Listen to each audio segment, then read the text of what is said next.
Viewers welcome back in our program जी। Doctor साहब साडे कोल अगला फेसबुक मैसेज है सुमनदीप खालसा जी का। इन्होंने एक खबर का हवाला दिता है जो कहती है कि बंदी ਸਿੰਘਾਂ ਦੀ रिहाई ਲਈ दिल्ली गुरुद्वारा प्रबंधक कमेटी की लड़ाई रंग लियाई है। मनजीत सिंह जीके ने कहा है कि साडे कीते केस ते इंडियन ह्यूमन राइट्स कमीशन ने ला मिनिस्ट्री नूं 8 हफ्ते च इस मामले च कार्रवाई करन दे हुक्म दिते हैं।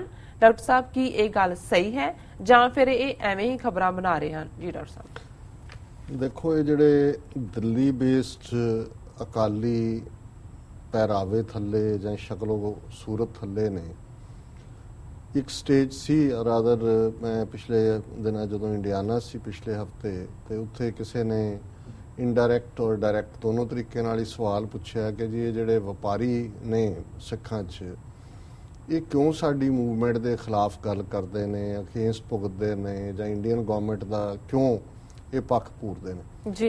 तो मैं उन्होंने कहा भी ये गल बिल्ट इन नहीं है, पहला तो नहीं सी। मैं क्या जो पंजाबी सूबा मोर्चा भी लगता रहा जो मंजी साहब सी तो सीसगंज दिल्ली भी बराबर मोर्चा लगता सी, दिल्ली के सिख भी पूरे जोश के नाल मोर्चे शामिल होंदे रहे। रादर पहली गोली कांड जिहड़ा 12 जून 1960 को होया उहदे दर्जनां सिख मारे गए।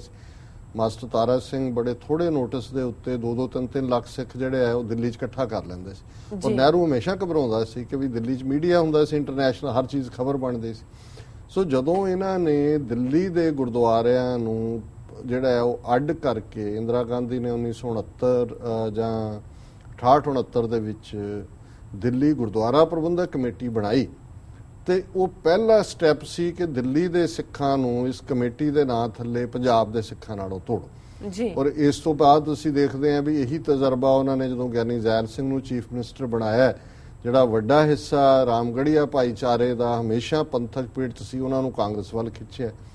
दलित सिखां नूं तोड़न लई भी बाबा जीवन सिंह मजहबी दाल इदां दीयां होईयां पर वो गल चली नहीं। अल्टीमेटली कांशी राम ने अपनी बहुजन समाज पार्टी बना के अलग ब्लॉक बना लिया जी। सो असी जे 70वें तो बाद दिल्ली कमेटी के अहुदेदार, मैं कोई आम सिख उन्हां च बहुत पंथ परस्त ने, सिक्खी नूं प्यार करने वाले ने, मैं कौन हुंदा है जिहड़ा किसी दे उत्ते सवालिया निशान लावां, पर मैं क्योंकि मनजीत सिंह जीके दे हवाले नाल सवाल है सो मैं ये देखदा है भी ये जिहड़े दिल्ली कमेटी जिन्हां दे कंट्रोल च आंदी है इन्हां दी दौड़ लग जाती है ये दस्सण दे लई कि असी सरकार दे बड़े नेड़े हैं, असी सरकार तो काम करवाते हैं। हुण इहदा प्यो मनजीत सिंह जीके दा भावें इधर भी हाज़री लवाउंदा सी, पिंडाणिया कोल भी, लौंगोवाल दे नाल भी, पर पक्का जिहड़ा है वो संजय गांधी और इंदिरा गांधी दा हरदली उत्थों करके जी फिर कि मैं आ कंसैशन लै लिया वो लै लिया।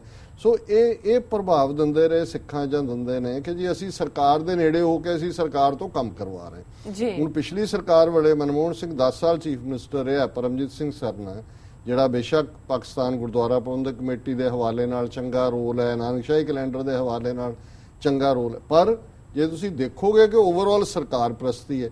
उन्हें भी उदों बड़ा एजेंडा चुक्या जी मैं ब्लैक लिस्टां जिहड़ियां ने वो क्लीयर करातियां, 180 सी हुण 165 रह गए, हुण ये हो गया वो हो गया, बड़ा थैंक यू करता, बयान लग गए कि जी आ लिस्ट कढ़ दित्ती। वो हज़ारां लोग ब्लैक लिस्टां ने, किहड़ियां ब्लैक लिस्टां किहनां नूं अलॉग कीता, किहड़े गए।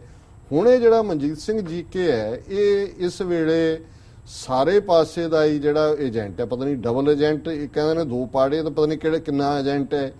एक पासे तो ये बादल, क्योंकि बादल टब्बर दा इत्थे होना बंद है मुकदमे थैंक्स टू 6 फॉर जस्टिस।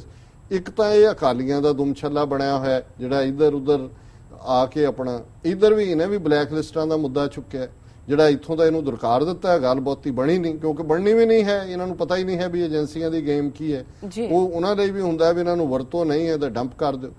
हुण प्रोफैसर भुल्लर दी रिहाई दे मुद्दे नूं लै के जिस तरीके नाल मनजीत सिंह जीके दिल्ली अंबरसर इधर उधर थैंक्स टू केजरीवाल सी भावें क्रिटिक आ उन्हां दे, इस सारे मूव नूं कि कौन जिन्हां नूं जांदा है जे इनू क्रेडिट ही कहना होए, जरनैल सिंह जर्नलिस्ट उत्थे बैठा जिहड़ा MLA है, दूसरे ने फूलका है जिन्हां ने केजरीवाल दे उत्ते करके उहदे तो पहलां उहनूं लैटर लिखवाया। हुण जदों ऐन उस एफर्ट की गल आई बई भुल्लर तो 20 साल तो उत्थे बैठा है, उदों ना मनजीत सिंह जीके नूं नज़र आया जी जी जां उहदे बादल जिहड़ा उहदा हुण मैं शब्द की कहां बनया होया उहनूं ना नज़र आया।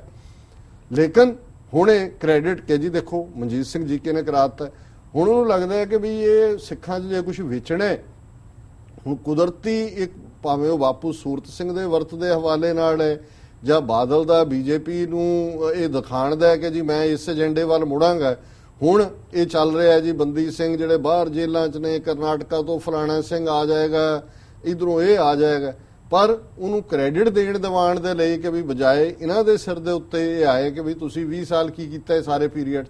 ਹੁਣ ਇਹ ਮਨਜੀਤ ਸਿੰਘ ਜੀਕੇ ਨੂੰ ਜਿਹੜਾ ਉਹਨਾਂ ਨੇ ਉਹਦੇ ਸਿਰ ਦੇ ਉੱਤੇ ਸਿਹਰਾ ਬੰਨਿਆ ਹੋਇਆ, ਉਹਨੂੰ ਦੂਲਾ ਬਣਾ ਕੇ ਉਹ ਜਿਹੜਾ ਉਹ ਘੁਮਾ ਰਹੇ ਨੇ। ਔਰ ਇਸ ਦਾ ਹੀ ਇਹ ਹਿੱਸਾ ਹੈ ਕਿ ਜੀ ਉਹਨੇ ਕਿਹਾ ਜੀ ਮੈਂ ਇੰਡੀਅਨ ਹਿਊਮਨ ਰਾਈਟ ਕਮਿਸ਼ਨ ਸਾਹਮਣੇ, ਕਿਉਂਕਿ ਇੱਕ ਪਟੀਸ਼ਨ ਇਹਨਾਂ ਨੇ ਸੁਪਰੀਮ ਕੋਰਟ 'ਚ ਪਾਈ ਹੋਈ ਸੀ ਪਹਿਲਾਂ ਕੁਝ ਮਹੀਨੇ ਪਹਿਲਾਂ, ਸੁਪਰੀਮ ਕੋਰਟ ਨੇ ਕਿਹਾ ਸੀ ਜੀ ਇਹ ਠੀਕ ਹੈ ਤੁਹਾਡਾ ਇਹ, ਬਟ ਇਹਨੂੰ ਕੇਸ ਨੂੰ ਲੈ ਜਾਓ ਇੰਡੀਅਨ ਹਿਊਮਨ ਰਾਈਟ ਕਮਿਸ਼ਨ ਦੇ ਕੋਲ ਵੀ ਉਹ ਦੱਸੇ। ਹੁਣ ਇੰਡੀਅਨ ਹਿਊਮਨ ਰਾਈਟ ਕਮਿਸ਼ਨ ਨੇ ਜਿਵੇਂ ਉਹਨਾਂ ਦੀ ਰੂਟੀਨ ਹੁੰਦੀ ਹੈ ਕਿ ਕਹਿਤਾ ਹੋਣਾ ਵੀ ਲਿਆਓ ਜੀ ਕਿਹੜੇ ਨੇ ਕੀ ਨੇ, ਇਨ ਦਾ ਐਂਡ ਫਿਰ ਕਹਿ ਦੇਣਗੇ ਜੀ ਸੁਪਰੀਮ ਕੋਰਟ ਦੀ ਫਲਾਣੇ ਤੇ ਪਾਬੰਦੀ ਹੈ, 2-3 ਨੇ ਤਾਂ ਲੈ ਆਣਗੇ ਕਿਉਂਕਿ ਬਾਦਲ ਨੂੰ ਹੁਣ ਇਹ ਨਜ਼ਰ ਆਉਂਦਾ ਹੈ ਅਗਲੇ ਸਾਲ ਸ਼੍ਰੋਮਣੀ ਕਮੇਟੀ ਚੋਣਾਂ ਨੇ, ਫਿਰ 1.5 ਸਾਲ ਬਾਅਦ ਪੰਜਾਬ ਅਸੈਂਬਲੀ ਚੋਣਾਂ ਨੇ।